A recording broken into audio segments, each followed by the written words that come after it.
우리 잠깐 기도하시겠습니다. 거룩하시고 감사하신 하나님 아버지, 하나님 은혜를 진심으로 감사드립니다. 하나님, 어찌하여 이곳에 대중교회를 세워주셨으며 어찌하여 이 아름다운 교회에 하나님의 자녀로 저희들을 불러주셨습니까? 오늘 이것을 생각할 때마다 너무너무 하나님께 감사를 드립니다. 하나님, 오늘 특별히 헌신 예배로 드립니다. 하나님이 이 헌신 예배를 받아 주시옵소서. 사람과 사람이 만나면은 역사가 이루어지지만은 사람과 하나님이 만나면 기적이 일어난다고 하였습니다. 하나님, 오늘 이 시간을 통해서 우리에게 기적을 허락하여 주시옵소서.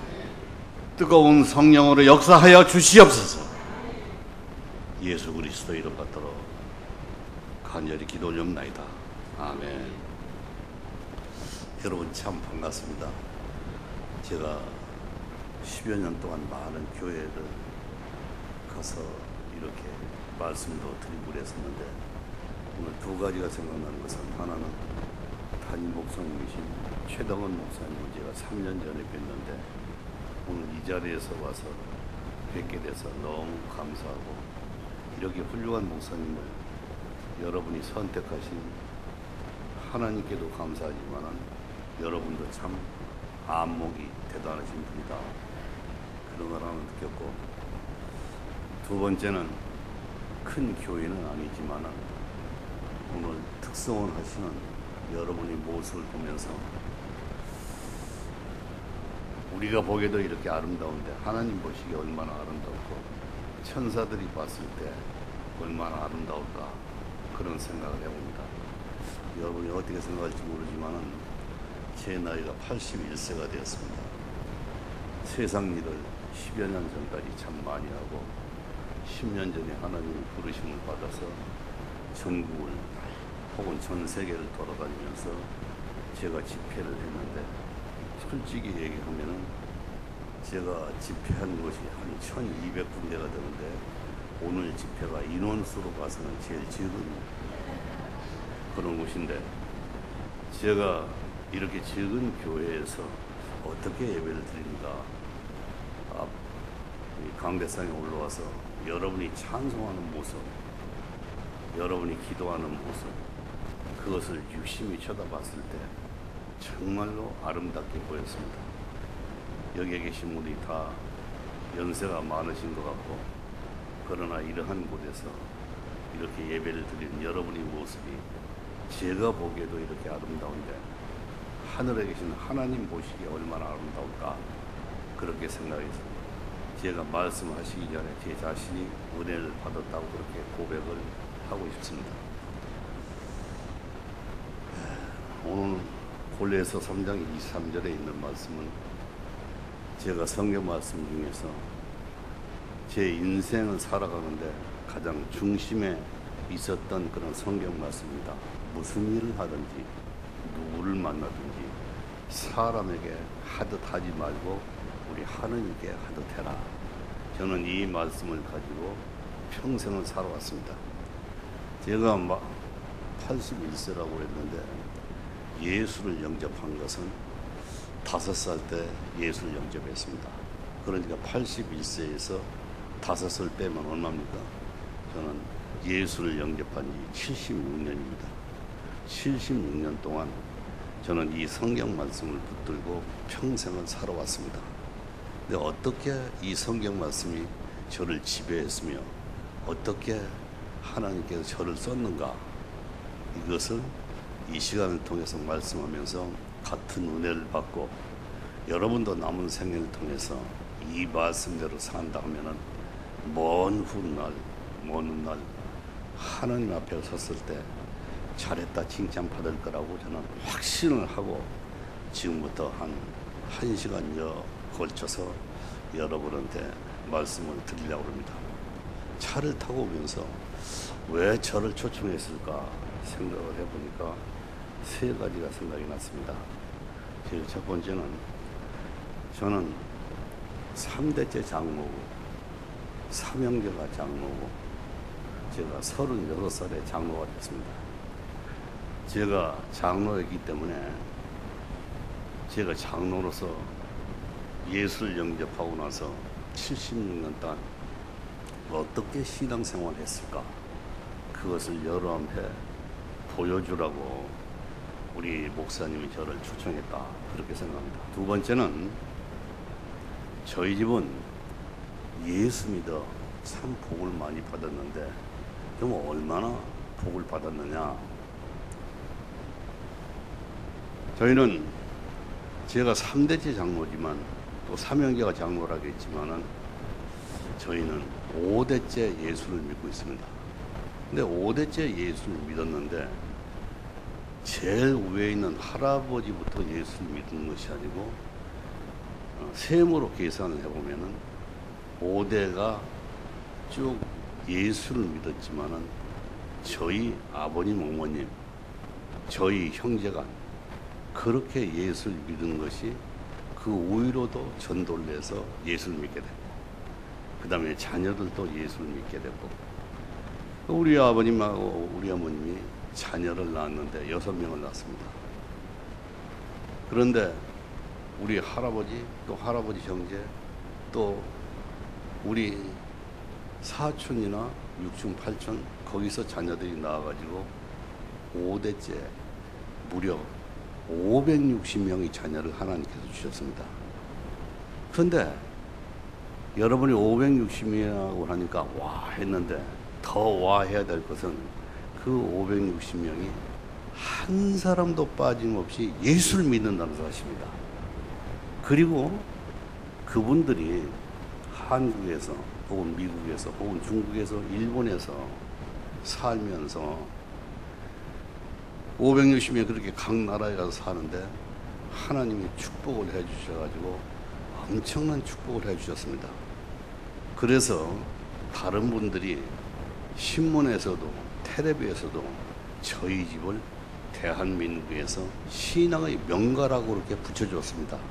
그것은 한 사람도 빠지지 않고 예수를 믿었고 예수를 믿고 그렇게 큰 축복을 받았기 때문에 모든 분들이 신앙의 명가라고 그렇게 부르고 있고, 그러기 때문에 우리 담임 목사님, 최 목사님이 어떻게 해서 신앙의 명가가 됐느냐, 그것을 말씀을 하고 여러분을 부르신 것 같습니다. 여러분, 오늘 이 자리에 와서 예배를 드리는 것이 어느 주일에도 오후에 와서 예배를 드리지만은 이 예배를 드린다고 하는 이 순간 우리가 생각을 해볼 수 있는 것이 하나 있습니다. 그것은 여러분이 오후 2시 10분 예배 이렇게 와서 예배를 드리는 것이 항상 언제나 주일날이면 이렇게 하지만 이것이 절대로 예사스러운 일이 아닙니다. 왜 예사스러운 일이 하느냐? 이 세계에는 73억의 인구가 있습니다. 그 73억의 인구를 위해서 우리가 여러분을 한국에 태어나게 한 것도 감사하지만은 73억의 인구 중에서 여러분은 예수를 영접한 하나님의 귀한 자녀입니다. 여러분, 이 자녀라고 하는 것은 뭐하고도 바꿀 수 없는 엄청난 것입니다. 백두산 꼭대기에 빗방울이 떨어져서 1cm 차이로 동쪽으로 떨어진 것은 두만강을 거쳐서 동해를 거쳐서 태평양으로 흘러갑니다. 1cm 차이로 서쪽으로 떨어진 것은 압록강을 거쳐서 황해를 거쳐서 인도양으로 흘러가 버립니다. 이 세상에 태어나기는 했지만은 여러분은 하느님의 자녀로 선택을 받았고 대중교회의 자녀로 선택을 받았다고 하는 것은 이 세상에 뭐하고도 바꿀 수 없는 행운이고 하나님의 귀한 선택인 것입니다. 그렇기 때문에 여러분이 예수 참 믿다가 언젠가는 하나님의 부르심을 받아서 하늘에 갔을 때 하늘에 가서도 여러분 대중교회 형제 자매들은 거기 가서도 할렐루야 기쁜 찬송을 부르면서 살 수 있으니 이거보다 큰 행운이 어디 있으며 이거보다 큰 축복이 어디 있습니까? 여러분, 오늘 잘 오셨고, 여기 오신 것이 여러분이 선택에 의해서 온 것이 아니고 하나님이 선택을 위해서 왔다고 생각한다면 얼마나 기쁩니까? 여러분 자신을 축하를 드리면서 하나님께 제 말씀이 있기 전에 감사의 박수를 먼저 보내겠습니다.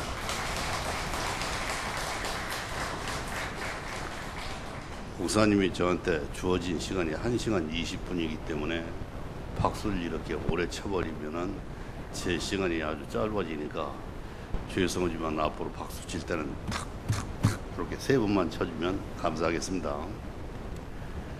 저희 집은 1945년 8월 15일 일제치하의 해방이 되기 전까지 제가 태어나서 산 곳은 충청남도 서상군 태안면이라는 곳이었습니다. 말은 여러분이 들었을 수 있겠지만 그것이 얼마나 시골이었었냐면 평생을 가도 기차를 볼 수가 없고, 기차는 말할 수가 없이 할 필요도 없이 자동차를 한 대도 볼 수가 없는 곳이 그곳이었습니다. 그러니까 초등학교도 없었습니다. 자녀를 낳았던 우리 부모님들이 해가 무척 뜨겁게 비치던 날 밭에 나가서 일을 하시다가 우리는 배운 것이 없고 아는 것이 없기 때문에 또 가지고 태어난 것이 없기 때문에 이렇게 살다 이렇게 죽지만은 우리한테는 6명의 귀한 자녀가 있는데 이 6명만은 그래도 자동차도 구경하고 기차도 구경하고, 당신들은 학교를 다니지 못했지만은 우리 자녀들만은 초등학교로 보냈으면 좋겠다. 그렇게 소박한 꿈, 그거 하나 때문에 밭에 나가 일하시다가 벌떡 일어나서 우리 아버님이 집에 돌아와서 손을 씻고 옷을 갈아입고, 그래도 자동차가 보이고 기차가 보이는 곳에 살았으면 좋겠다. 그렇게 우리 아버님이 생각하시고 무작정 괴나리 보침 하나를 짊어지고 자동차가 보이는 곳, 기차가 보이는 곳, 그곳을 향해서 걷기를 시작을 했습니다. 여러분, 일본 사람들이 통치했던 그 시절 이틀 동안을 걸어서도 자동차 한 대를 발견할 수가 없었습니다. 산 중턱에서 그날 저녁 자고 나서 아침 7시가 됐는데 해는 떠오르려고 그러는데 오늘은 어디에 가서 우리가 살 수 있는 집을 찾을 수 있을까?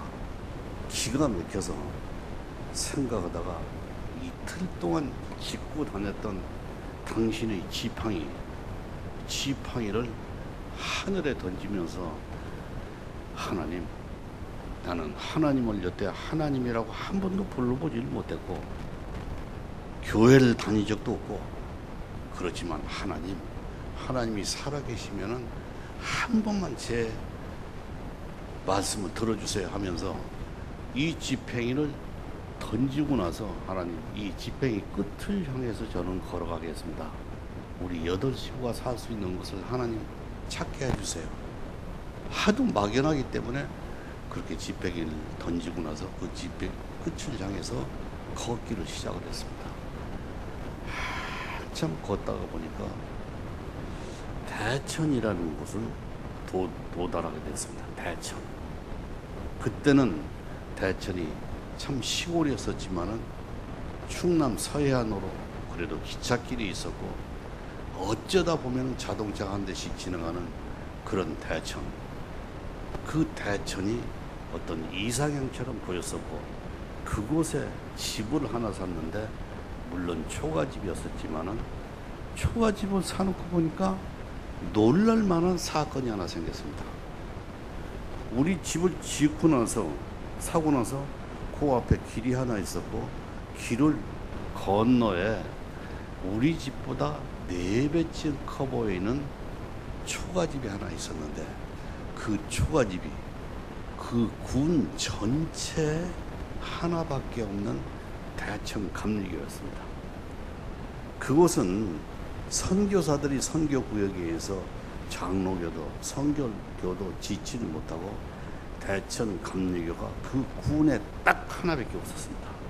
그런데 하나님은 산에서 기도했던 우리 아버님의 기도를 하나님 듣고 계셨습니다. 그 군 전체 하나밖에 없는 그 집 앞에 우리 집을 사게 되고, 사놓고 보니까 그 집 앞에 대천 감리교가 있게 되었습니다. 누가 먼저 그 교회를 가자고 하는 근거는 없지만은 그런 사연이 있었기 때문에 우리 8 식구는 대천 감리교, 초가집된 그 감리교를 8.15 해방되기 전에 다니기 시작했습니다. 여러분, 이게 하나님께서 우리 아버님의 기도를 들어주셨다고, 그 근거가 거기에 있는 겁니다. 그래서 그런 사연이 있었기 때문에 우리 집 8 식구는 열심히 교회를 다녔습니다. 그런데 8.15 해방되기 전에는 교회를 아무 때나 가는 게 아니에요. 주일 낮, 주일 밤, 그리고 수요일 저녁밖에 교회를 갈 수가 없어요. 못 가게 하는 거예요. 그냥 너무 우리는 교회는 가고 싶은데 교회를 갈 수가 없어요. 아무튼 시간이 지나서 제가 초등학교를 들어갈 때가 됐고, 그래서 저는 꿈에도 그리던 대천 초등학교를 저는 들어가게 됩니다. 그러나 제 인생이 초등학교로 끝나는 인생이었습니다. 왜? 그것은 중학교도 고등학교도 없는 곳이었기 때문에 제가 마지막 처음 들어가는 것도 초등학교고 마지막 학력도 초등학교일 수밖에 없습니다. 제가 초등학교가 졸업할 때쯤 돼가지고 5학년 때 6.25 사변이 일어났고, 6.25 사변이 끝나고 나니까 우리나라도 발전해서 그곳에 중학교가 생기게 됩니다. 그래서 저는 팔자에 없는 대천 중학교를 가게 되고, 그리고 중학교 3학년 졸업반이 되니까 고등학교가 생겼어요. 그래서 저는 팔자에 없는 고등학교를 들어갔는데, 인문 고등학교 공부를 중심으로 하는 것이 아니고 실업고등학교, 농업고등학교였습니다. 그러니까 농사를 짓는 법을 공부하는 그런 학교, 대천 농업고등학교에 저는 들어가게 됩니다. 그런데 오늘 읽은 골로새서 3장 23절, 이 말씀도 제가 고등학교 3학년 때 처음 교회 가서 담임 목사님을 통해서 알게 됩니다. 제가 고등학교 2학년이 됐습니다. 시골 교회이기 때문에 그 예배가 끝나고 나면은 점심 먹는 것도 아니고, 그때는 너무 모두가 가난했기 때문에 대개 점심을 굶고 살 때가 그때였었습니다. 11시 예배 시간에 목사님이 설교를 하는데 설교 말씀에 이런 말씀을 하시는 거예요. 우리 크리스찬들은 꿈을 가져야 된다. 비전을 가져야 된다. 그때는 비전이란 말은 없었지만은 하여튼 꿈을 가져야 된다는 거예요. 다른 사람들은 모르지만은 내가 그 얘기를 들었을 때, 목사님, 저는 아닌데요. 제가 무슨 꿈을 가질 수 있습니까? 제가 대학을 갈 수 있습니까? 제가 돈이 있어서 장사를 할 수 있습니까? 제가 무엇을 할 수 있다는 얘기입니까? 저는 꿈을 가질 수가 없는데요. 그러나 목사님, 그때 하도 제 마음에 강렬하게 들어왔던 그 목사님, 이름은 고은의 목사님이었습니다. 고은의 목사님이 계속해서 그런 설교에 꿈을 가지라는 거예요. 꿈. 저는 예배를 마치고 집이 이사됐기 때문에 거기서 3km쯤 되는 우리 집을 향해서 저는 터덜터덜 걷고 있었는데, 꿈을 가져라, 꿈 그러다가 거의 집까지 도착을 했는데, 우리 집 옆에는 조그만 공동묘지가 하나 있었고 제가 어렸을 때부터 그 공동묘지를 한 번도 가보지 못한 것은 그 공동묘지에는 여우도 산다고 그러고 도깨비도 나온다고 그래서 한 번도 가지 않았었는데 이상하게도 제가 그 공동묘지를 걷고 있는 거예요. 때는 이때쯤 돼가지고 앞에 보니까 묘와 묘 사이에 할미꽃이 소담스럽게 펴져 있는데 소담스럽게 펴져 있는 할미꽃을 쳐다보다가 저는 언뜻 이런 생각을 했습니다. 하나님이 진짜 살아계신가? 하나님이 살아계시면 내가 할미꽃을 보고 있는 내 모습도 바라보고 있을까? 그렇게 생각하다 저는 무릎을 꿇고 하늘을 향해서 기도를 하기 시작했습니다. 하나님, 저도 꿈을 가질 수 있습니까? 하나님, 저도 꿈을 주세요. 그렇게 간절히 기도하는 동안 내가 평생에 한 번도 들어보지 못했던 성경 말씀이 저한테 들리기 시작했어요. 그것은 때가 이제 많이 흘렀기 때문에 다른 면에도 교회가 생겼고 그 교회가 생길 때 부흥회가 있으면은 우리 부모님을 따라 저녁에 부흥회를 가서 찬송도 부르고 기도도 하고 했던 저였는데 갑자기 부흥회 때 부흥 목사님이 말씀했던 에레미야 33장 3절의 말씀이 저한테 들리기 시작했습니다. 너는 내게 부르짖어라.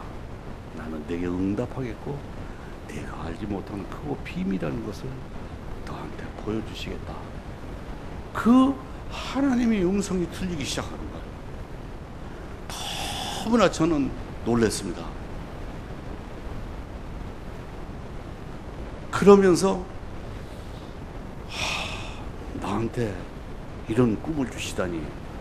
그러면서 제가 평생에 한 번도 생각하지 못했던 제 꿈을 거기서 갖게 됩니다. 그러면서 세 가지 꿈을 갖게 됐는데 여러분 잘 들어보세요. 첫 번째가 박사가 되고 교수가 되는 그런 꿈을 가졌습니다. 여러분 대학을 갈 수가 없는 제가 어떻게 박사가 되고 교수가 됩니까? 근데 첫 번째 꿈이 저는 박사가 되고 교수가 되는 꿈입니다. 두 번째 꿈, 대한민국의 큰 회사의 사장이 되는 꿈이었습니다. 근데 저는 시골에서 자랐기 때문에 거의 모든 사람이 그 당시에는 회사란 말이 없었습니다. 그런데 저는 그 말씀을 들었기 때문에 대한민국의 자본주의 꽃이 회사인데 회사의 사장이 되게 해주세요. 그런 꿈을 저는 두 번째 가졌고 세 번째 꿈은 정말 상상할 수 없는 꿈을 갖게 됩니다. 그 꿈이 무슨 꿈이냐? 하나님, 저 같은 사람한테 박사가 되고 교수가 되고 회사 사장이 된다면 나도 하나님을 위해서 꼭 하나 해드리겠습니다. 그게 처음으로 생각한 그 자리에서 기발한 아이디어였습니다. 저는 하나님께서 예수 얘기하고 하나님 얘기하면 손 잘라지고 발 잘라지는 그런 나라에 가서 나는 교회를 100개의 교회를 세우겠습니다. 이건 평생 또 한 번도 생각해보지 못했던 거예요. 그럼 왜 100개의 교회란 생각이 그 자리에 떠올랐느냐? 8.15 해방이 되고 나니까 교회를 그렇게 가고 싶어도 일본 사람들이 못 가게 했던 그 시절. 그런데 8.15 해방이 되고 나니까 교인들이 많이 증가됐습니다. 그런데 우리 집보다 4배나 커 보이는 그런 초가집이었었지만은 교인 수가 그렇게 늘어나니까 예배를 거기서 다 볼 수가 없는 거예요. 그래서 큰 교회가 하나 있었으면 좋겠다 그렇게 마음속으로 생각했는데 그날 그 묘와 묘 사이에서 하나님께 제가 진짜로 생각할 수 없는 하나님, 제가 100개의 교회를 제가 세우겠습니다. 그건 전혀 있을 수 없는 일이 저한테 지금 벌어지고 있는 겁니다. 오늘 제가 말씀하는 것을 여기에 오신 분들이 다 연세가 많으신 분들인데, 어린 아이들보다도 오늘 여러분들은 다 자녀가 있을 거고, 그 자녀들을 향해서 오늘 이 예배를 보고 들어가서 여러분 그 자녀들한테 무슨 얘기를 하고 싶은가, 그걸 1시간 동안 제 말씀을 들으면서 여러분이 생각나는 대로 자녀들한테 그런 말씀을 드릴 수 있는 기회를 저는 꼭 드리고 싶어요. 그래서 그 3가지 꿈을 했는데 참으로 어이없는 그런 꿈이었었지만은, 이 3가지 꿈, 그러면 어떻게 하면 될 수 있을까? 내가 그 3가지를 생각해 놓고 내가 다시 어떻게 하면 이 3가지 꿈을 이룰 수 있을까? 그렇게 생각하면서 제가 3가지를 생각을 하는 거예요. 지금부터 제가 말씀드리는 것은 제 생각일 수도 있고, 여러분이 생각일 수도 있고, 여러분이 자녀가 생각할 수 있는 그런 꿈의 실천 방안입니다. 그 이전에 왜 제가 100개의 교회를 세운다 했을까? 우리가 아무리 해도 예배를 볼 수 있는 자리가 너무 좁기 때문에 교회를 세우자 해가지고, 어른들은 낮에 밭도 메고 김도 메고 그렇게 일을 하다가 밤에 돌아와서 벽돌을 짓고 그렇게 교회 건축을 위해서 재료를 모았습니다. 조금 젊은이들은 톱과 도끼를 가지고 뒷동산에 올라가서 석가래감, 기둥감을 베고 잘랐습니다. 나같이 어린 주일학교 학생들, 어린 학생들은 교회를 갈 때마다 집에서 보자기를 얻어서 강가에 가서 돌을 주워서 넣고 거기다 짊어지고, 그리고 교회에 가서 교회를 짓는 재료를 만드는 거예요. 그렇게 모두가 열심히 해서 2년 동안 해서 교회를 세웠어요. 너무 감동이 되는 거예요. 나는 여의도 순복음교회 초청을 받아서 8번을 내가 가서 설교를 한 사람이에요. 8번. 여러분이 합동 우리 장로님한테 얘기해보니까 세den교회 큰 교회였잖아요. 소광석 목사 이 교단하고 같은, 저는 거기에 가서 1년에 5번 초청받아가서 저는 설교를 한 사람입니다. 하여튼 어찌했든 간에 그때 그 교회를 그렇게 세우고 싶어서 우리 교인들이 열심히 해가지고 2년 동안을 해서 교회를 세웠어요. 너무 감동이 되는 거예요. 그날 우리 담임 목사님이 설교를 하는 날이었어요. 교회를 세웠으니까. 그냥 모두가 옷을 빨아 입고 옷을 다려 입고 가서 헌당 예배를 보는 거예요. 우리 목사님이 무슨 말씀을 하실까? 다 그렇게 쳐다보고 있는데, 목사님이 정말 이 단상에 올라서 설교를 하게 됐습니다. 무슨 말씀을 하실까? 그런데 이상한 일이 생겼어. 그렇게 설교를 잘하던 목사님이 1분이 가고 2분이 가고 3분이 가도 목사님이 설교를 안 하시는 거예요. 이게 무엇인가 하든 설교 말씀을 하실 것 같은데 설교 말씀을 안 하시고, 너무 감동이 되니까 설교 말씀하지 못하고 그 자리에서 울어버렸어요. 목사님이 설교 말씀하지 않고 울고 계시는 거예요. 그리고 끝까지 설교를 못하고 울면서 내려오신 그 모습이 저한테 어렸을 때지만은 너무 감동이 됐어요. 너무 감동이 됐어요. 그래서 저는 그 묘에서 하나님, 제가 박사가 되고 교수가 되고 우리나라의 큰 회사의 사장이 된다면 나도 하나님을 위해서 교회를 세워드리고 싶어요. 그런데 너무나 철이 없어가지고 한 개 교회만 세웠다면 실천에 옮길 수가 있는데 내가 100개 교회 하나님께 세워드리겠습니다. 내가 그렇게 했던 나였기 때문에 나는 그때부터 시작을 해서 나는 어떻게 하면은 이 세 가지를 실천에 옮길 수 있을까 하는 것이 여러분 뭐겠습니까? 할 수 있는 것은 나는 기도밖에 없었어요. 나는 학교를 가면서도 학교 끝나고 오면서도 집에 와서 소를 가지고 나서 소를 먹이면서도 산에 가서 나무를 하면서도 계속해서 하나님께 하나님 나 세 가지 꿈 이루고 싶어요. 계속 그렇게 기도를 하는 거예요. 그 기도를 지나놓고 보니까 하나님이 듣고 계셨어요.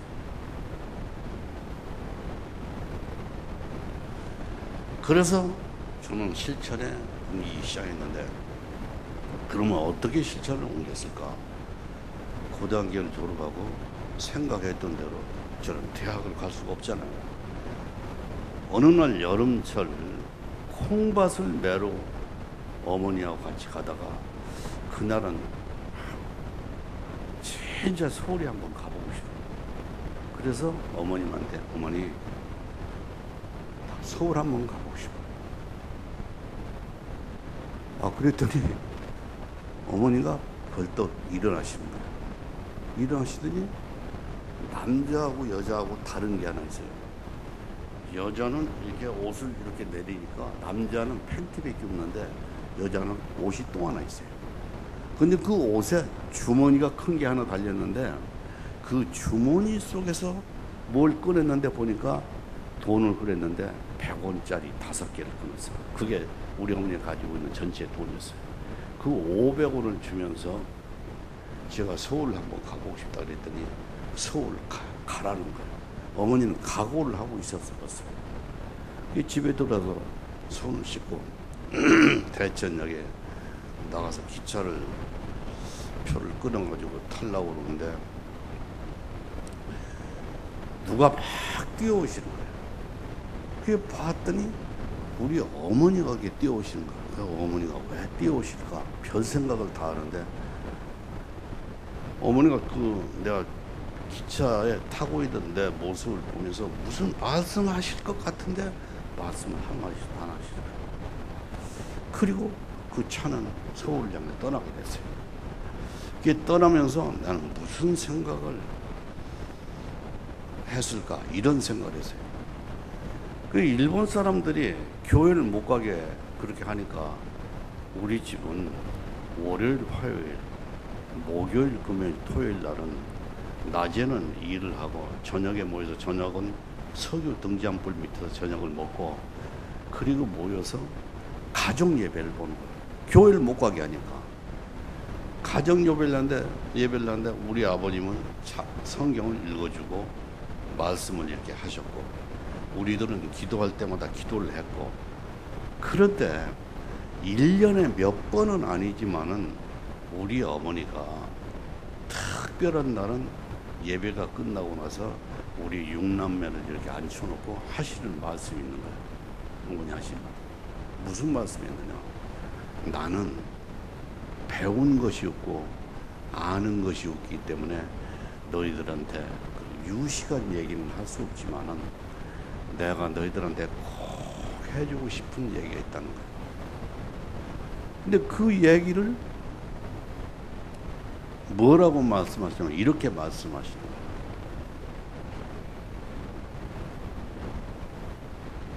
나는 초등학교도 나오지 못했지만은 너희들한테 얘기해 준 것은 세 가지가 있는데 하나는 주일 성수, 두 번은 하나님과 담임 목사님한테 순종해라, 세 번째는 11조해라. 그 말씀이었었어요. 그 이전에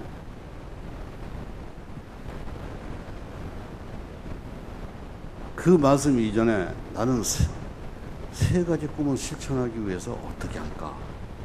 그렇게 하다가 세 가지를 제가 결정을 했어요. 제가 그것을 평생 동안 실천해 옮기는데, 제가 지금 얘기하는 것을 여러분이 듣고 나서 감동이 되면은 오늘 저녁에 가서 여러분이 자녀들 이렇게 앉혀놓고, 그렇지 않으면 특별한 날을 잡아서 제가 실천해 옮겼던 그 말씀 세 가지를 여러분이 자녀가 실천해 옮길 수 있도록 해주세요. 첫 번째가 뭐였느냐? 참 중요한 얘기인데, 첫 번째는 기도였습니다. 기도. 여러분, 제가 76년 동안 예수를 영접하고 하나님을 영접하고 나서 무엇이 제일 신앙생활을 하는데 중요했느냐? 그러면은 저는 기도라고 얘기하고 싶어요. 저 같은 사람이 재작년 대한민국 국가주상기도회 저는 회장이 됐습니다. 우리나라에 5만 개의 교회가 있습니다. 크리스찬이 1000만 내지 1200만, 해외 디아스포라 750만, 선교사들이 3만, about 2천만 명, 그 2천만 명을 대신해서 하는 기도회가 대한민국 조천 기도회입니다. 우리나라에 불교, 유교, 천주교, 기독교 다 있지만은 대통령이 참석해서 예배를 하고 행사를 하는 것은 대한민국 국가주장교회 딱 하나밖에 없습니다. 그런데 제가 대한민국 국가주장교회 회장이 될 거라고 꿈에나 생각했습니까? 그런데 실제 제가 9대 대한민국 조장교회 회장을 했다니까요. 조장교회 회장의 취임식을 하는데 그때 설교 말씀을 했던 사람이 김삼환 목사였었고, 축시를 해 주신 분이 세den교회 소광성 목사였습니다. 축도를 해 주신 분이 성결교 은퇴 목사에 있는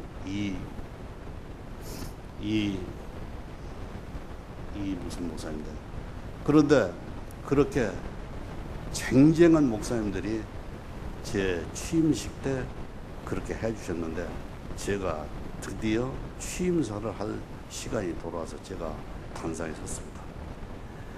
할 얘기는 많이 있었지만 저는 다른 얘기를 한마디도 하지 않았습니다. 저는 무슨 얘기 했느냐? 나는 내가 국가주장기도회 회장이 될 거라고 난 꿈에도 생각하지 못했습니다. 그런데 현실적으로 제가 국가기도회 회장이 됐습니다. 그런데 박근혜 대통령은 하야를 했습니다. 이 어려운 이 시기에 어떻게 해야 되겠습니까? 나는 하나님께 기도할 수밖에 없습니다. 그 기도를 어떻게 하느냐? 우리 집이 청와대 뒷산 성북동에 있기 때문에, 성북동은 참 뒷산 북한산이 아름답기도 하지만 안전한 곳이고, 군인들이 다 대통령을 지키기 위해서 있는 곳이기 때문에 등산을 해도 진짜 안전한 곳이 성북동 뒷산입니다. 나는 아침 저녁으로 하루에 2시간 이상씩 나는 기도하겠습니다. 그랬어요. 비가 오나 눈이 오나 기도하겠다. 그 많은 목사님, 장로님, 그 많은 분들 앞에서 저는 그렇게 선언했습니다. 나는 그렇게 하고 시작해서 국가주장기도회 회장 작년 연말까지 끝나는 동안 나는 해외 출장 가지 않는 이상 비가 오나 눈이 오나 한 번도 저는 걸르지 않고 아침 6시 그리고 저녁 그 뒷산에 올라와서 나는 하나님께 기도하고 또 기도했습니다. 여러분, 기도가 그렇게 중요한 거예요. 그렇게 기도하는 내 모습을 보고 어떤 목사님이나 어떤 장로님도, 나는 몰랐을지 모르지만 기도하는 장로, 기도하는 목사, 최희승 장로를 그 큰 목사님들이 모르는 분이 없다 이거죠. 기도라고 하는 것은 그렇게 위대한 거예요. 나는 그 세 가지 하나님께 서원을 하고 제일 했던 것은 기도였습니다. 저는 기도를 중언부언할 수 없어. 이 성경에 나타난 66권의 이 성경에 나타난 가장 위대한 기도한 사람 누구였느냐? 여기서 다 셀 수는 없지만 예컨대 아브라함, 이삭, 야곱, 엘리야, 엘리사, 다윗, 바울, 베드로, 모세, 여호수아, 갈렙. 마지막에 가서는 죽기 아니면 살기로 기도했던 사람이 누굽니까? 삼손, 요나. 그들이 기도는 마지막 무슨 기도했습니까? 하나님, 하나님, 나 한 번만 살려주세요. 그리고 한 번만 내 기도를 들어주세요. 삼손이 두 눈 다 빼고 나서 마지막 갈 때 자기가 하나님께 그렇게 기도했을 때 그 큰 기둥들이 다 무너뜨릴 수 있는 역사를 하나님께 주시잖아요. 나는 아무것도 가진 것이 없지만은 하나님, 하나님 하면서 고등학교 2학년 때부터 지금까지 그렇게 기도를 하는 거예요. 그러니까 대한민국 국가지정기도 회장이 되고 나서도 그 많은 사람들한테 단연코 나는 기도하겠다. 기도하겠다 이 말씀이 듣고 나서는 어떤 조영기 목사님도, 이영훈 목사님도, 김성환 목사님도, 소광선 목사님도 제가 장로였었던 저였었지만은 제 이름을 기억하고 그 큰 행사를 하는데 그 큰 돈이 들어가는데 하나도 부족하지 않고 다 이룰 수 있었던 것은 바로 기도의 힘이었다 이거지. 기도의 힘. 기도라는 게 그렇게 중요한 거예요. 여러분 성경 66권 말이죠. 필사하신 분들, 성경을 읽어본 분들 다 아시지만은 이 성경은 읽고 또 읽고 필사를 하고 필사하고 필사하면은 그것만큼 감동이 되는 책이 없어요. 그것만큼 감동이 되는 책이 없어요. 근데 아무튼 기도라는 게 제일 중요해요. 근데 저는 그 기도를 하나님 아시죠? 저 기도 그거 꼭 이루어져야 됩니다. 두 번째, 우리 어머님의 세 가지 우리들한테 당부했던 이야기 있다고 그랬잖아요. 제일 첫 번째는 주일성수, 두 번째는 순종하라는 것, 세 번째는 11조. 그러니까 우리 어머님은 우리들을 이렇게 1년에 두세 번씩 앉혀놓고 하시는 말씀이, 나는 초등학교도 나오지 못하고 한글도 모르지만은 너희들한테 꼭 얘기해 줄 수 있는 것 세 가지가 바로 그거예요. 첫 번째, 주일성수. 여러분, 주일성수가 그렇게 중요한 거예요. 여러분 자녀들이 진짜 사랑스러우면은 주일 빠지게 하면 안 된다 이거죠. 주일이라고 하는 게 그렇게 중요하다니까요. 저는 예수 믿고 나서 어떤 경우도 저는 주일 성수를 하기 위해서 어떤 경우가 오더라도 저는 그걸 나중에 얘기했지만 저는 대학을 졸업하고 제일 첫 번째 직장 세 군데를 시험을 봤는데 우리 때는 너무 취직하기가 힘들었어요. 여기 계신 분들 다 아시잖아요. 어느 곳에 시험 봐가 꼭 된다는 보장이 없어서 저는 삼성그룹 공채 8기 시험을 봤고, 두 번째는 대한민국의 최고급 공무원 시험이 있었고, 세 번째는 은행 시험이 있었습니다. 어디가 될지를 모르니까 세 개를 다 봤습니다. 제가 시간이 있으면은 진짜 기가 막힌 사연이 있지만 대학 졸업하고 3개월 동안 군대 갔다 와서 공부해가지고 저는 세 군데를 봤는데 세 군데를 다 시험을 합격한 거예요. 첫 번째 제 소원이 뭐였습니까? 대한민국의 큰 회사의 사장이 되겠다는 거. 그게 저는 1년만 근무하면 군수로 나갈 수 있는 그 공무원 자리도 저는 안 갔어요. 은행 시험에 합격했지만 저는 안 갔어요. 삼성 시험 돼가지고 제가 삼성에 가, 삼성. 왜? 대한민국의 제일 큰 회사의 사장이 되겠다고 하나님께 그렇게 소원을 했기 때문에 저는 삼성에 갔어요. 여러분, 제가 36살에 제가 장로가 됐습니다. 36살. 여기 장로 되신 분들 장로가 쉽지 않다는 걸 알잖아요. 저는 36살이 됐어요. 감리교는 35살까지는 장로 안 돼요. 36살부터 장로인데 해외 출장 갔다 와 보니까 투표에 의해서 제가 장로가 됐어요. 투표에 의해서. 제가 목사님한테 목사님 아무리 그래도 36살에 어떻게 장로합니까? 제가 나중에 할 테니까 목사님 봐주세요. 목사님 뭐라고 하신 줄 알아요? 이것은 내가 결정하는 것이 아니고 교인들이 투표를 했다. 그런데 딱 한 표만 부표가 나오고 다 찬성을 했다는 거예요. 세력교인 다 찬성했다는 거예요. 그거 쉽지 않잖아요. 그런데 안 하려고 하면은 다시 투표를 해야 되는데 한 표가 부표였으니까 다시 해도 다시 저는 장로가 된다는 거예요. 30년이 지나서요. 어느 날 저녁 아이들하고 같이 식사하다가 갑자기 그게 30년 전에 누가 나한테 부표를 던졌을까? 그게 궁금해서 내가 쭝얼쭝얼 하니까 와이프가 있다가 무슨 얘기를 혼자 쭝얼쭝얼 하냐는 거예요. 그게 30년 전에 누가 부표를 나한테 던졌는데 그게 30년 후에 누가 나를 찬성하지 않았을까 생각을 했다고 하니까 와이프가 웃는단 말이에요. 범인은 와이프 한 사람이 나를 반대한 거야. 근데 목사님이 다시 그걸 투표를 해도 나는 장로가 된다는 거야. 그러니까 순종하라고 그래서 제가 순종을 했죠. 순종을 했죠. 여러분 연세가 많으시기 때문에 신앙의 연조가 참 많으실 것 같은데 어떤 사람이 하늘나라에 갈 수 있습니까? 어떤 사람이 축복을 받을 수 있습니까? 여러분 성경에 보면은 하늘나라에 갈 수 있는 사람은 어떤 사람입니까? 예수의 피공로로 내가 거듭났다 이런 사람이 하늘나라에 갈 수 있는 거 아니에요, 그죠? 여러분, 근데 축복은 어떤 사람이 받을 수 있습니까? 여러분, 순종하는 사람이 받는 거예요. 순종하는 사람이 받는 거예요. 그래서 제가 장로도 순종을 했죠.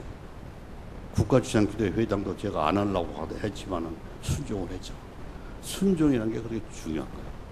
근데 그것을 우리 어머니가 얘기했고, 세 번째 11조에 대해서 우리 어머니가 얘기했습니다. 11조 얘기하면은 어떤 사람들은 거부 반응을 갖는 사람도 있고 그런데 11조가 그렇게 중요하다니까요. 11조가. 그게 왜 중요하다고 생각하느냐.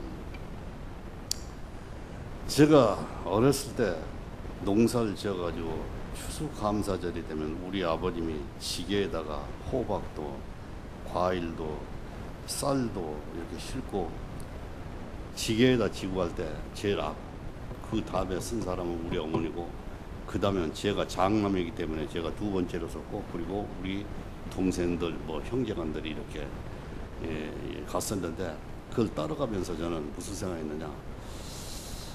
나도 커서 농사를 지면은 우리 아버지처럼 농사를 지어가지고 저 지게에다가 저렇게 져가지고 그리고 하나님께 바치면은 하나님이 얼마나 나를 복을 주시고 얼마나 기뻐하실까 그 생각을 가지고 갔어.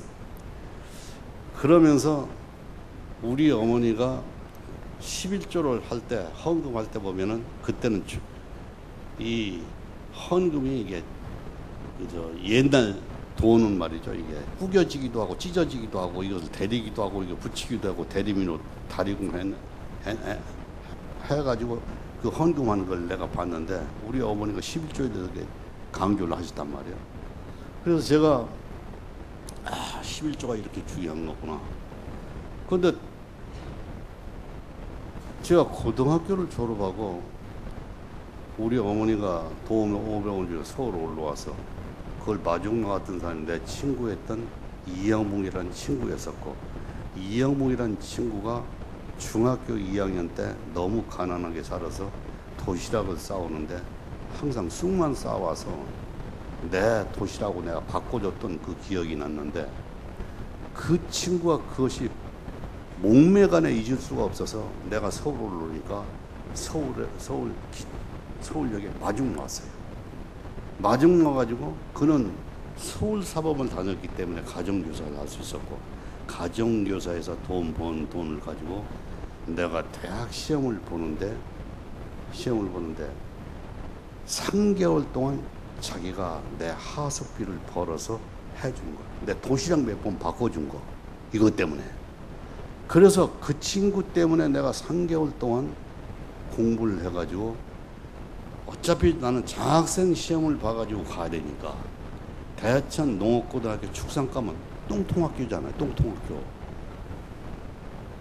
그래 서울 올라와서 영어학원 이렇게 다니고 하다가 3개월 만에 이제 시험을 봤는데, 전라남도 광주에 있는 조선대학교 감투장학생, 서울의 대학교가 아니라 숭실대학의 UCC 장학생, 건국대학교의 성실의 장학생, 요 장학생이 제일 자기 돈을 안 내고 다니는 장학금이에요. 그런데 제가 3개월 동안 공부를 해가지고 똥통학교 나왔는데, 그 세 군데 다 합격한 거예요. 그걸 여러분 뭘로 해석을 합니까? 부모님들이 기도, 우리들이 기도. 그래서 다른 데 가지 않고 나는 건국대학교 성신이 장학생, 거기 갔는데 입학식 날 가보니까 마이크로 저를 찾았고, 제가 식장에 들어갔을 때 놀랍게도 전체에서 제가 1등을 한 거예요. 내가 장로고 목사인데 내가 거짓말 했다고 생각하는 사람은 하나도 없을 거고, 똥통학교 출신도 하나님이 함께 하시면 된다니까요. 그런데 졸업할 때 내가 전체 수석을 했어요. 전체 수석. 그런데 전체에서 1등을 하니까 4년 동안 면제고, 그 다음에 하숙비를 매달 25일 날은 하숙비가 9,000원, 8,000원 할 때 나는 11,000원씩 4년 동안을 학교에서 준 거예요. 그래서 건국대학교가 졸업생이 지금 70 몇 회가 나왔는데, 그 70 몇 회 동안 나처럼 그런 점수를 받고 들어온 사람이 내가 처음이고 마지막이에요. 하나님은 그러신다니까요. 그래서 삼성에, 다른 데 가지 않고 삼성물산에 제가 첫 직장으로 들어갔습니다. 직장에서 뭘 얘기하고 싶어서 그러냐, 11조 때문에 그런 거예요. 그때나 지금이나 삼성이 제일 월급을 많이 받고 삼성물산이 최고로 그런 데 아닙니까?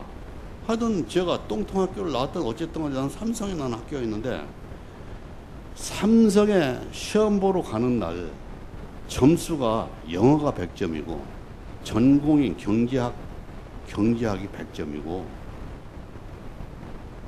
상식이 100점이고 논문이 150점이야. 논문 하나가 150점. 그게 450점이 만점인데, 아무튼 논문 시험이 마지막 시험인데 무슨 시험 문제가 났느냐, 제 2차 경제개발계획의 전제 조건이 8개가 있는데 5개를 쓰고, 내가 그것을 기한했다 할 것 같으면 어떻게 바꾸겠나. 이건 대학에서 공부를 가르치는 게 아니에요. 근데 내가 대학 다닐 때 전국 경상학 토론대에서 발표해서 1등한 것이 제1차 경제개발 5개년 계획에 대해서 그와 비슷한 것을 발표를 해가지고 제가 1등을 했는데, 2차 경제개발 5개년 계획이 그 다음 해부터 시작하는데, 그게 났으니 대학에서 배우지도 않는 것을 다른 학생들이 어떻게 그걸 잘 쓰겠어요.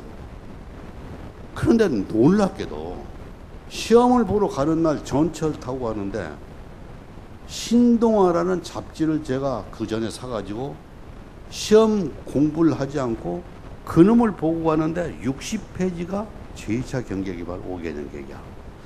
아무 시험하고도 관계없는데 전철 타고 가면서 그놈을 읽고 갔는데, 그놈이 딱 났는데, 4번째 시간에 150점짜리야. 150점. 그런데 여러분 어떻게 됐겠어요? 하나님이 살아계시다는 걸 제가 얘기 안 하겠어요. 그 내가 했으니까 150점짜리 150점을 맞았든지 149점을 맞았든지 그랬을 거 아니에요. 그 제가 합격자 발표했고 이병철 씨 그때 회장이 면접 시험 보는데 8명 중에 1명은 나와 있는 걸 내가 그 앞에서 면접을 받았어. 내가 합격을 했어요. 그런데 놀란 것은 시험을 봐서 점수만 주면은 난 합격한 줄 알았어요. 그런데 제가 들어가서 보니까 두 가지 때문에 저는 안 되는 사람이에요. 왜 안 되느냐? 여기 연세 많은 분들 다 알 거예요. 삼성물산에 합격을 하려면 서울대, 고대, 연대 이외에는 한 사람도 된 사람이 없어요. 그때까지 한 사람 된 사람이 없어요. 그래서 저는 어디 나왔다고요? 건국대학교 나왔다고 그랬어요. 두 번째 더 웃기는 얘기는 제가 들어갈 때까지는 서울하고 경상남도, 경상북도 사람 위에는 한 사람도 뽑질 않는 거예요. 면접 시험 때 다 떨어지는 거예요. 필기 시험은 됐을지 모르지만. 근데 저는 어디라고요? 충청남도 대천이라고 그랬어요. 이게 저는 성골도 진골도 아니기 때문에 저는 무조건 떨어지는 거예요. 근데 그걸 알았으면 제가 시험 안 봤죠.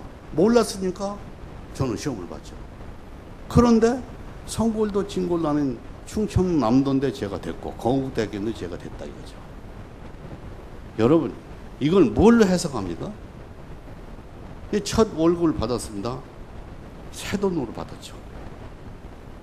그 돈을 받고 우리 어머니가 얘기했던 11조 생각이 났습니다. 그 11조를 여러분 11조를 하려면 어떡합니까? 여기는 봉투도 없네 보니까. 여기 11조 봉투, 월급 봉투 이렇게 해놓고 월급에서 11조 봉투에다 이제 돈을 세서 이제 딱 했잖아요. 그때 LG는 삼성물산에 비해서 월급이 반밖에 안 됐대요. 누구 비하려고 한 게 아니고 삼성물산이 그때는 최고의 회사였다 이거죠. 11조를 해놓고 얼마나 제가 기뻤습니까? 하나님 드디어 제가 이제 11조를 했습니다. 아주 자신만만 그랬는데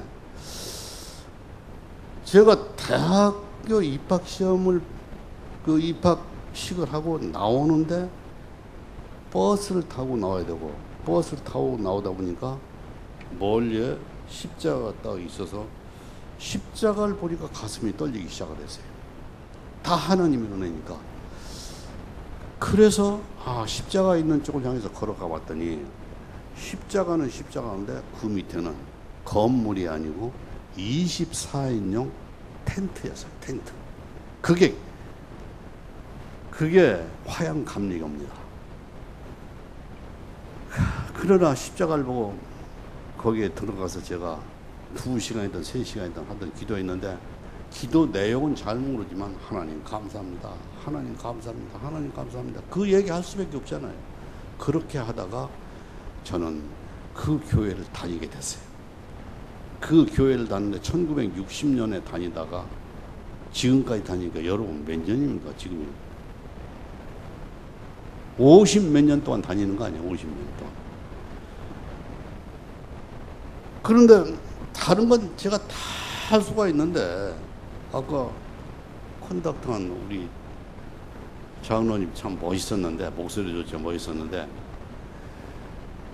얼마나 웃긴 얘기 하나 할까요? 다른 건 제가 다 했죠. 주일학교 선생도 하고 뭐 또 청년회 또 만들어 제가 청년회장도 다 하고 하는데 여러분 제일 힘든 게 성가대예요. 성가대. 이 성가대 앉는데 왜 성가대가 힘드느냐? 난 똥통학교 나와서 음악 시간이 없었어요. 나는 평생 동안 음악을 공부를 못했는데 성가대를 이제 만드는 거 성가대. 성가대를 만드는데 저도 이제 젊었으니까 성가대 했는데 성가대 하려면 컨덕터 이렇게 하는 사람 이것도 뽑지만은 성가대장도 하잖아요. 이거 하는 것은 배운 사람이 하지만 성가대장은 누가 합니까? 요새 같으면 라면 잘 사는 사람, 떡볶이 잘 사는 사람, 이런 사람이 성가대장을 하는데 교회라고 하는 게 어떤 곳입니까? 성가대를 만들었으면 성가대장을 지금부터 뽑습니다. 투표합니다. 그런데 조그만 교회는 민주적으로 그렇게 하는 게 아니고 누구 딱 해놓고 어떻습니까? 좋습니다만 좋습니다만 그것이야. 그런데 제가 될 거라고는 꿈에도 생각하지 못했죠. 왜? 성가대장은 돈이 있어야 되니까. 그런데 지금부터 성가대를 대장을 뽑습니다. 그랬더니 최희순이라는 거야. 그래 나는 아니야. 나는 아니야. 그래도 한 번 그렇게 하면 좋습니다만 박수 치면 끝이잖아 이게. 그래서 저는 성가대장도 한 사람이에요. 그런데 뭘 제가 못하느냐. 이 옛날에는 주일날 헌금을 하는데 찬송 지금은 60장인데 그때도 60장이에요. 60장. 내게 있는 모든 것을 주께 바치네. 주께 바치네. 그 찬송하면서 그전에는 헌금 이렇게 함이 있어가지고 이렇게 갖다 대면 거기다 헌금을 넣잖아요. 그런데 그냥 헌금 하지 않으면서 손만 넣을 수는 없잖아요. 이게. 근데 돈이 있어야 그러니까 여러분 어떻게 하면 되겠습니까? 여러분 아이디어를 어떻게 내면 되겠어요? 제가 그런 데는 머리가 아주 비상한 사람입니다. 헌금함 이렇게 돌아올 때 되면은 눈을 딱 감는 거예요. 눈을 딱 감고 기도한 척 하면은 그 헌금하라 할 수가 없잖아요. 그러면 그냥 지나가면은 이제 헌금은 안 하고 지나가는 거예요. 근데 내 마음속에 어떻게 했어요? 그래서 하나님께 계속 기도하는 거예요. 하나님, 저는 진짜 헌금하고 싶은데 돈이 없어요, 돈이. 그러니까 하나님 아시죠? 내가 학교 졸업하고 좋은 직장 취직해서 그때 가서는 내가 헌금을 많이 하겠습니다. 그것도 많이 한다고만 해놓고 맨날 많이 한다고만 안 되잖아요. 그게 무슨 생각이냐면 장로님보다 많이 하겠습니다. 장로님 두 분이 있었어요. 그 애꿎게 그 장로님 이름만 부르면서 저 장로님보다 내가 더 많이 하겠습니다. 장로님보다 많이 그랬는데 목사님이 알아서 그런 거 같지는 않은데 그 기도를 하는 데는 구체적으로 해야 된다는 거야. 기도를.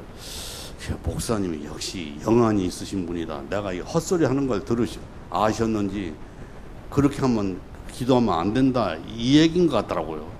그래서 그 다음에는 어떤 기도했느냐.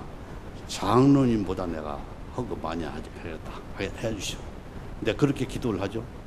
그러다가 동대문 시장 포목장사 젊은이가 우리 교회에 왔는데 포목장사가 장로님보다 헌금을 많이 한다는 거예요. 있을 수 있잖아요. 그래서 내가 하나님 우리 장로님보다 많이 한 건 물론이지만 저 포목장사보다 더 많이 하게 해주세요. 그것을 하나님 듣고 계신다는 거예요. 그걸 듣고 계신다는 거예요. 그래서 삼성그룹에 가서 11조 떼었다가 장로님 때문에 10에 2조 그 다음에 그 포목장사 때문에 10에 3조 저는 그때부터 시작을 해서 지금까지 한 번도 10에 3조 이하를 해본 적이 없어요. 한 번도 해준 적 없어요. 그 대신 하나님이 계속 축복을 해주시는 거예요. 그렇게 해서 우리 어머니가 얘기했던 그 세 가지를 다 했고 마지막은 오늘 성경을 읽은 죽게 하듯 하라. 골로새 3장 23절 무슨 일을 하든지 누구를 만나든지 죽게 하듯 하라. 제가 삼성에 근무하다가 대우그룹 김우중 회장이 스카우트해서 회사를 만들 때 대우그룹에 갔습니다. 제가 41세 대우그룹 저는 사장을 한 사람이에요. 다른 사람 부장도 할 수가 없는 그 나이에 나는 사장을 했어요. 대우그룹에서 대우그룹은 경기고등학교 서울대학 나온 사람만 주대우에 들어가는 거 아니에요. 제가 스카우트 때 가서 저는 41살에 사장을 해서 그것도 대우 아메리카 사장. 제일 돈을 많이 버는데 저는 그렇게 돈을 많이 벌고 그렇게 월급을 많이 벌고 그래도 그것을 만족해 하지 않고 하나님께 약속한 100개의 교회를 하기 위해서는 시간은 있어야 되고 사장이 맨날 베트남에 가서 뭐 미얀마에 가서 어디 가서 선교할 수가 없잖아요. 그것 때문에. 두 번째는 사장의 월급만 가지고는 어떻게 100개의 교회를 세울 수 있습니까? 그래서 우리 아버님이 새벽마다, 제가 알기로는 우리 아버님이 95세까지 사셨는데 새벽종을 한 번도 안 쉰 적이 없어요. 비가 오다 눈이 오나. 우리 어머니 어떤 분이냐, 새벽마다 여기 와서 그 추운 때, 난로도 없을 때 창문에 걸레를 빨아가지고 이 목사님 설교하는 여기 닦으시고, 우리가 앉아서 무릎 꿇고 기도하는 거기를 다 닦으시고, 평생 동안 그렇게 닦으면서 기도를 하시는 거예요. 그런 기도 때문에 저는 자신감을 가지고 이 험한 세파에 나와서 회사를 하겠다고 사표를 내고 나왔어요. 여러분, 하나님이 그걸 보고 계셨다. 저는 목사님이 1시간 20분만 하라고 했으니까, 잘못하면 쫓겨나니까 이제 20분이 다 돼가니까 이제 그 말씀을 그만 해야 되겠는데요. 아무튼 제가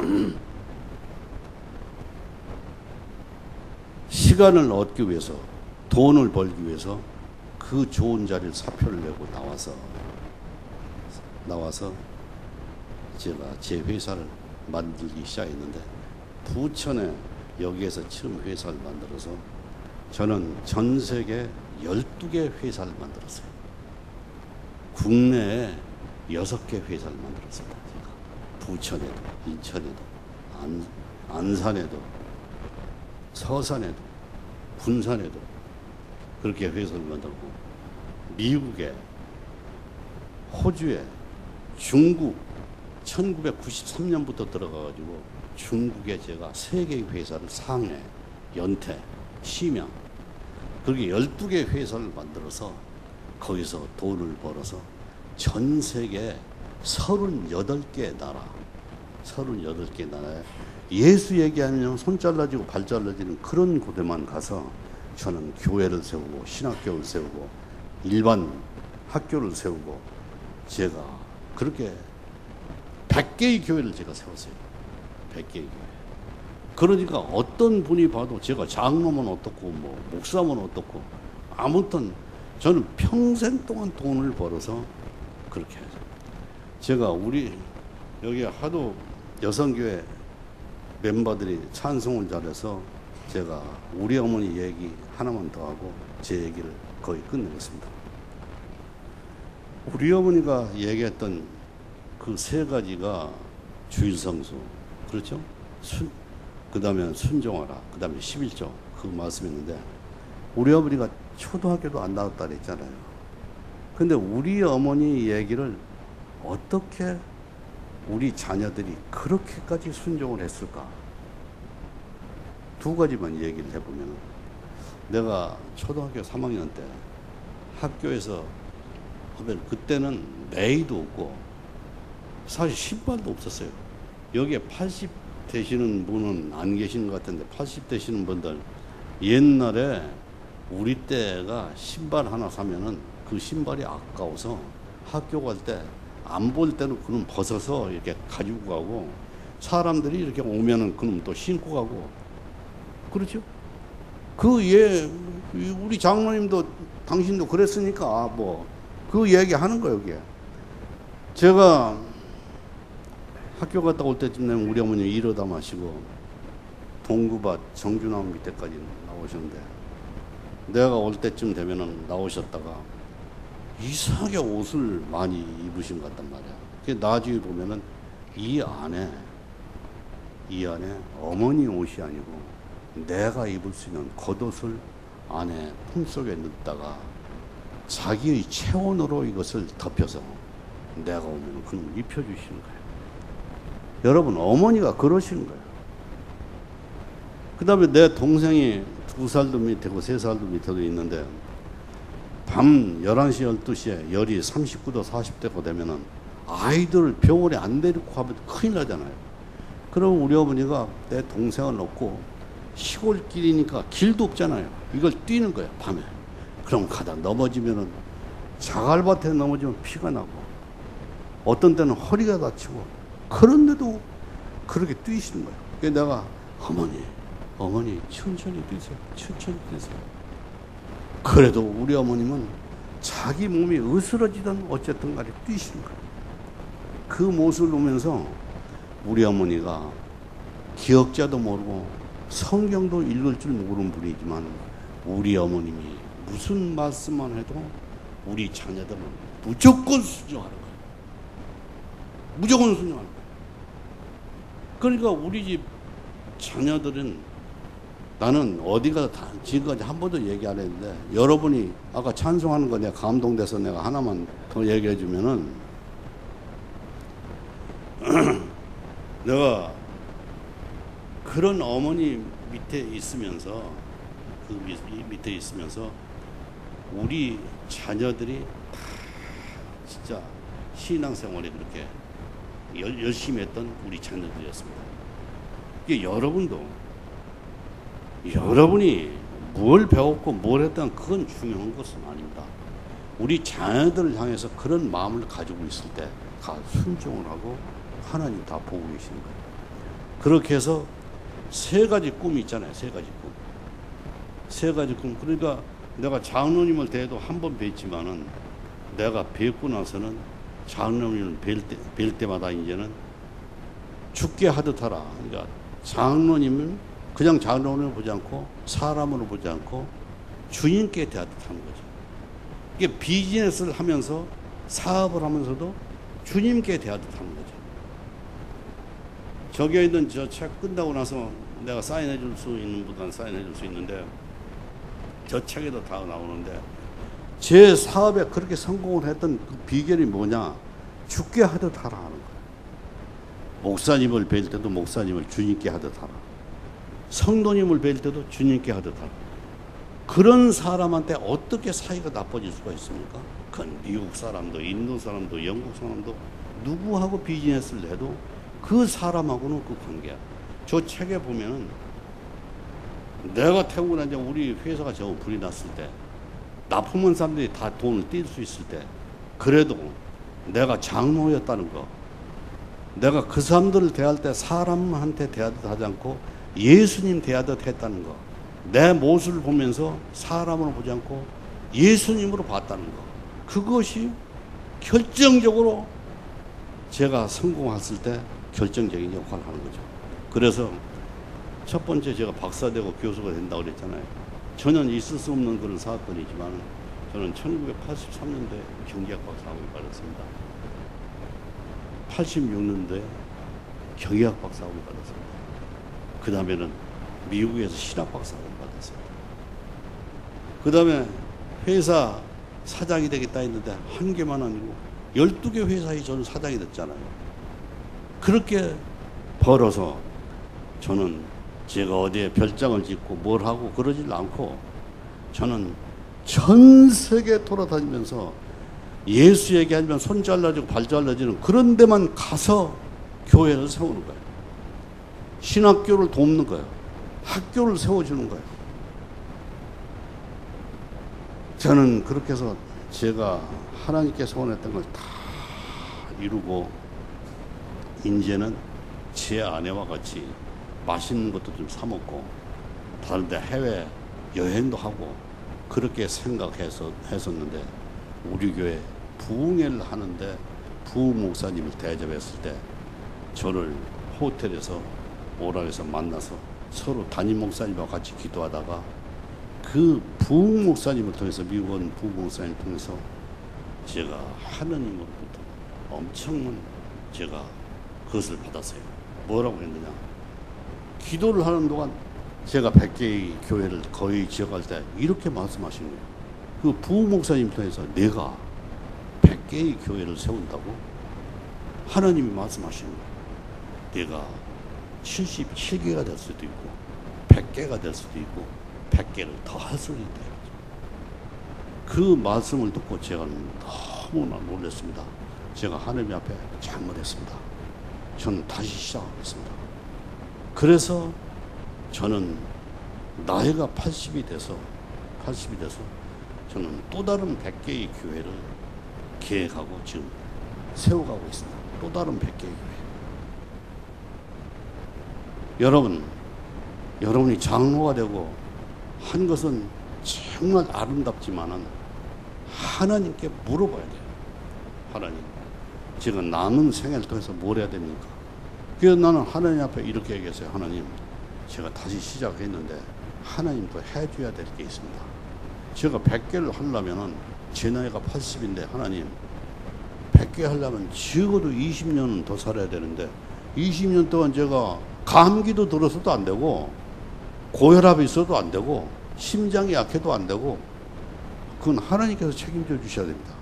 이게 하나님께서 알았다 하셨는지 내가 젊었을 때 그렇게 일을 많을 때는 당 임신도 내가 맞았던 사람, 내가 갑상선 암 수술도 했던 사람, 심장 수술을 2번이나 받았던 사람, 나중에 저 책 속에서 나오지만은 중풍에 걸려서 4개월 반 동안 저는 화장실도 가지 못했던 사람입니다. 그런데 지난주 목요일 날 3개월마다 저는 병원에 가서 체킹을 하는데 뭐라고 하는지 아닙니까? 김동림 교수, 황홍곤 교수가 제 주치의인데 벌떡 일어나서 저를 향해서 81세한테 이렇게 합니다. 회장님은 어디를 봐도 한 군데도 병을 찾을 수가 없다는 거예요. 그 박수 인전 쳐도 된다. 여러분, 하나님이 그렇습니다. 하나님은. 여러분, 연세가 많다 해가지고 절대적으로 그렇게 생각할 필요 없어요. 저는 80이 되더니 어떤 병도 없이, 제가 연세대 총장이 저를 초청해서 학생들 앞에 해달해서 몇천 명 모인 데서 제가 중풍 걸린 얘기를 했더니 나았다고 그랬더니 진짜로 나았으면은 손을 번쩍 들어보든지 한번 번쩍 걸어보든지 한번 해보라는 거예요. 제가 안 해도 알겠죠. 하나님은 그러신 분이에요. 나중에 보십시오. 이제 어떻게 되는지. 그래서 저는 새로운 먼저 번에는 고등학교한테는 3가지 꿈을 가졌었는데 저는 6가지 꿈을 가지고 있습니다. 그 6가지 마지막은 제일 시구도 제일 감동된 것은 제가 젊었을 때 너무 바빠가지고 성경 필사를 못했습니다. 저는 지금부터 성경 필사 66권 이 성경 필사를 하기 시작했습니다. 이 필사를 할 때 때로는 시간 날 때마다 하기 때문에 이 필사를 하면서 너무 감동이 되는 거예요. 성경을 제가 읽기도 했고 뭐 하여튼 뭐 많이 했지 않았겠습니까? 그런데 성경 필사를 하면서 그렇게 감동이 되는 거예요. 지금 성경 필사 안 해본 분들은 시간 나는 대로 한번 해보세요. 내가 진짜 하나님의 자녀고 내가 예수님의 자녀구나. 너무 감동이 되는 거예요. 그러니까 요새는 너무 감동이 되기 때문에 저는 말로 표현할 수가 없어요.